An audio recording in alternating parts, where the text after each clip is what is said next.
Why are you entrusting our newborn baby to my sister every day? My husband's call interrupted my day. His usually calm voice was tinged with unexpected anger. Rapidly, I sought to dispel the misunderstanding. Our daughter is at home, sleeping, I assure him. Surprised, his tone shifted. Really? He exclaimed. Confusion enveloped us both as questions arose. I'll speak with my sister-in-law to uncover the truth, I resolved. I reached out to my sister-in-law, Marissa, and uncovered a startling truth. Let me introduce myself. I'm Linda, married to Bob for 3 years, just a year younger than him. Our joy was recently doubled with the arrival of our daughter Hannah. She's the epitome of cuteness, but being a first-time mom has its challenges.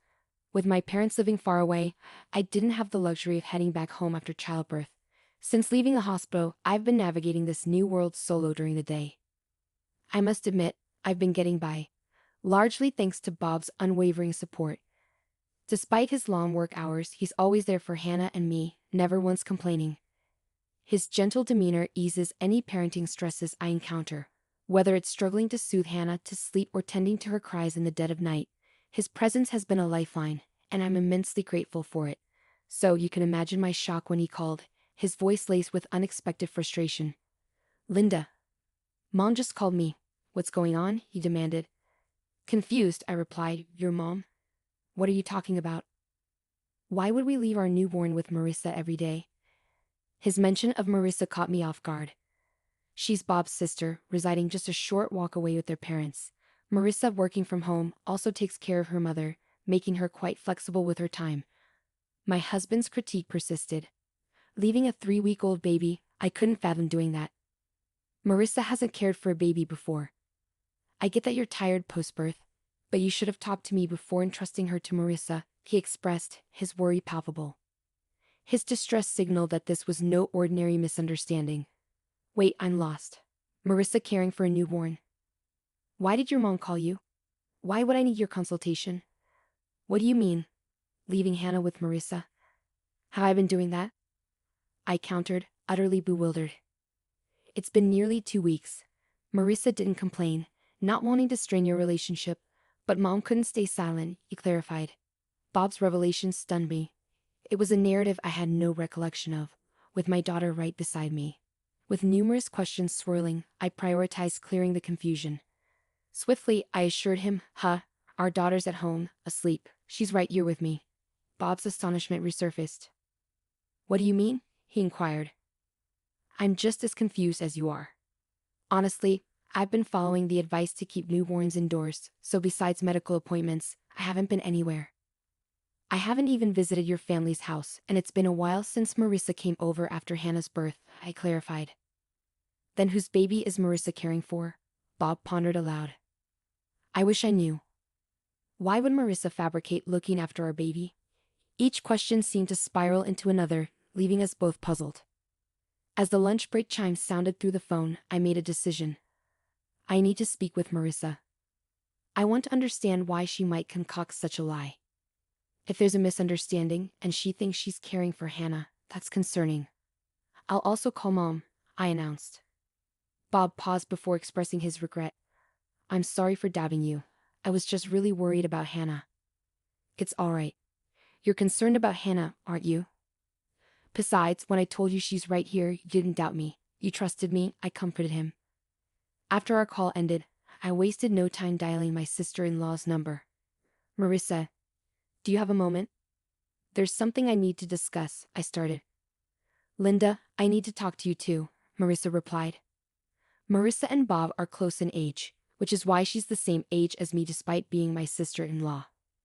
We've always had a good relationship, even going out together when I was dating Bob. So, it puzzled me why she hadn't mentioned anything about this situation. I couldn't fathom why she would fabricate such a story. Well, now's a good time. Bob just filled me in. Marissa, what's this about you looking after Hannah? I haven't left her with anyone, I questioned, bewildered. Marissa's surprised voice followed, accompanied by the sound of a crying baby. It seemed she was indeed tending to an infant. Listening to Marissa's reaction, a realization dawned on me. Marissa wasn't fabricating anything, she genuinely believed she was caring for Hannah.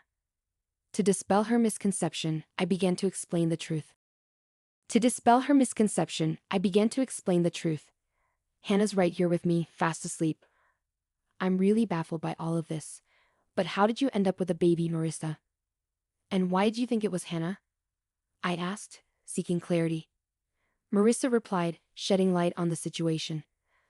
Last week, Dad dropped off a baby with me. He said, Linda seems overwhelmed, so you should assist her with the baby. This revelation left me dumbfounded. Then Marissa disclosed another shocking detail. I was terrified because I've never cared for a baby. I hadn't heard from you, Linda. And when I considered calling you, Dad warned, if you contact Linda, she'll just stress out. Show some consideration for your sister-in-law. I have my own responsibilities, even when I'm at home. It appeared that my father-in-law's deceit initiated this chaos, but the identity of the child Marissa was caring for remained unclear. Thinking that confronting my father-in-law directly might resolve the confusion, I inquired if he was home. Unfortunately, he's out at the moment.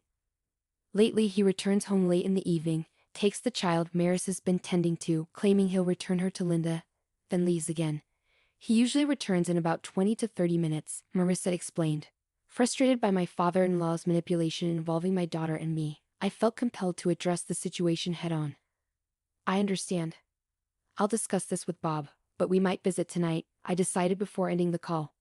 I promptly emailed my husband, detailing what I learned from his sister. We should ask Dad directly, came the suggestion. So when Bob returned home, we made our way to my in-laws. Along the journey, Bob recounted his conversation with his mother. Mom was also quite upset to discover that the child she thought was her grandchild wasn't. That's a significant shock, isn't it? I didn't envision Hannah's first family gathering unfolding like this. It's quite a complicated situation, he elaborated. Due to her back issues, his mother hadn't met our daughter yet. I had hoped to introduce Hannah to her once she was ready to venture out after a month, but now, I found myself disheartened that our introduction had to occur amidst such turmoil. Upon reaching my in-laws' home, we found my mother-in-law and sister-in-law both appearing bewildered as we entered. Marissa spoke up. Bob, Linda, Dad mentioned he would return the child we've been caring for, but he hasn't returned yet. Understanding the situation, Bob intervened. I see, Mom. Despite the confusion, this is our daughter Hannah. With that, I brought Hannah closer to my mother-in-law. Upon laying eyes on Hannah, my mother-in-law's expression softened. She's absolutely adorable. She bears a striking resemblance to Bob when he was a baby. I'm thrilled to finally meet her, and Linda, you've done remarkably well. I'm sorry you've been entangled in all of this, she expressed with sincerity. It's all right. I'm just as perplexed as everyone else, I responded. Just as I spoke, Marissa chimed in. I'm baffled too. Who is this child I've been caring for? I don't understand why Dad would lie like this. I've been putting in so much effort, believing it was Hannah. He should consider my feelings too. Marissa's frustration mirrored my own towards our father-in-law. Attempting to lighten the mood, Bob interjected, but Marissa, you've met Hannah before. You should have noticed it's a different baby. Well, don't all babies look alike? I thought something was off. But I assumed babies' appearances change quickly. Marissa hastily defended herself. At that moment, our father-in-law returned. I'm back. Wait, why are Bob and Linda here? Our father-in-law's panic was palpable. This deception stemmed from him. The rest of us shared disapproving glances, each silently accusing him. Struggling under the tension, our father-in-law began to stutter. Oh, Linda, it's been some time. What brings you here? Did you forget something? He attempted to divert attention. Turning to Marissa, he added, Marissa, what's going on? I asked you to check for forgotten items. I seethed with anger at our father-in-law's manipulation, using mine and my daughter's names in his deceit and then shifting the blame onto Marissa. I instinctively held my daughter closer, feeling the tension radiate through the room. Both my husband and sister-in-law shared the same sentiment, their fists clenched in frustration. It was me who broke the silence, the anger evident in my voice. Dad, seriously, are you honestly saying that? This is beyond unacceptable even for you. What do you mean? My father-in-law seemed startled by the intensity of my tone. My husband and sister-in-law echoed my sentiments, demanding answers. Dad, explain yourself. Linda has never left Hannah with anyone. Why would you fabricate such a lie? There must be a reason for someone to care for a stranger's newborn, right? That's correct. You manipulated me into caring for a child. Who is this baby? I'm terrified, even if it's my nephew's, let alone a stranger's. I won't tolerate it anymore, Marissa interjected with rapid-fire conviction. My father-in-law was speechless, while the three of us continued to glare at him, demanding the truth. However, my mother-in-law's reaction was different. She turned pale, murmuring, "No, it can't be. You're not still involved with her?" Her words left my husband, sister-in-law, and me stunned. My father-in-law began to sweat, feigning innocence. What? What are you talking about? He stuttered, attempting to deflect. But my typically calm husband had reached his limit. Dad, enough with the act. You've been playing dumb all along. Do you think you can deceive us? We know you've been lying about everything. Just come clean. Wait, Bob, please calm down. I attempted to intervene, but my husband persisted. Dad, you've been manipulating Linda and Hannah to cover up your deceit, and you owe Marissa an apology. Caring for a newborn is a monumental responsibility, even if it's your own child. Consider how overwhelming it must have been for Marissa, who has never experienced parenthood before. Once he started, my husband couldn't halt his tirade. Despite whatever excuses our father-in-law might conjure, my husband remained steadfast. Perhaps realizing he couldn't evade the truth any longer, my father-in-law spoke softly, and then he confessed to the unbelievable truth. That child is mine. At his admission, my husband's momentum dissipated, his mouth hanging agape in disbelief. Marissa and I were equally stunned into silence. It was my mother-in-law who shattered the quiet. Her voice quivered, tears brimming in her eyes. I knew it. You're still involved with her. I was foolish to forgive you before. Involved with her? My husband queried, puzzled. In response, our father-in-law's complexion paled even further. Ignoring him, my mother-in-law continued, he had an affair. It happened around the time you two were getting married, about 3 years ago. He promised me he'd never do it again, and I forgave him. But now, that's why I thought Hannah bore a resemblance to Bob. She's his flesh and blood after all. I thought she was my true grandchild. Unable to contain her emotions any longer, my mother-in-law broke into tears. Witnessing her distress only fueled my anger towards my father-in-law. My husband regained his composure, unleashing his wrath upon our father-in-law. You're despicable, Dad. You not only deceived us but betrayed Mom twice. How could you stoop so low? I can't fathom that someone like you is our father. Bob's outburst was followed by Marissa's incredulous response. What do you mean by my child? Are you joking? You had a child with your mistress and left it with me? I can't believe this. How could you do something so despicable? I never want to see your face again. Despite the scathing remarks from his own children, our father-in-law merely chuckled and remarked, "Calm down. There's nothing we can do about what's already happened. The mistress didn't want to marry me or anything like that. She just didn't have any money, so she had to work.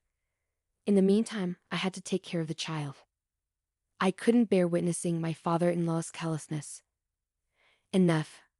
I interjected, my voice trembling with anger. This isn't a laughing matter.